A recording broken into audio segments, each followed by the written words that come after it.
5 বছর বয়সের ছেলে নামাজ পড়ে না, তার বাপ বেঁচে আছে, এই কথা মিথ্যে। 15 বছর বয়সের ছেলে নামাজ পড়ে না, তার বাপ বেঁচে আছে, এটা মিথ্যে।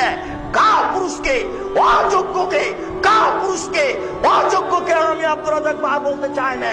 আল্লাহ রাসূল তাকে বারবার বলেছেন, একা পুরুষ তুই বিবাহ করিস না। যোগ যেভাবে ঘুরে বউ সেভাবে চলে, এর নাম ক্ষমতা। যোগ যেভাবে ঘুরে বউ সেভাবে চলে, এর নাম ক্ষমতা। যোগ যেভাবে ঘুরে পরিবার সেভাবে চলে, এর নাম ক্ষমতা। তোর ক্ষমতা নেই, তুই বিবাহ করিস না। আল্লাহ রাসূল অনেককে নিষেধ করেছেন এভাবে। আবু যার গেফারি বলছেন, আল্লাহ নবী আমাকে একটু এলাকার নেতা করে দেন না। তখন আল্লাহ রাসূল বলছেন, হায় হায় আবু যার, তুমি করেছো কি? আরে নেতৃত্ব আমানত, তুমি তো দুর্বল মানুষ, তুমি পারবা না। নেতৃত্ব দিবে উমর, যে সকালকে সকাল করে দেখাতে পারে, বিকেল হবে না। যে বিকেলকে সকাল করবে না, বিকেল করে রাখবে, যার নাম উমর।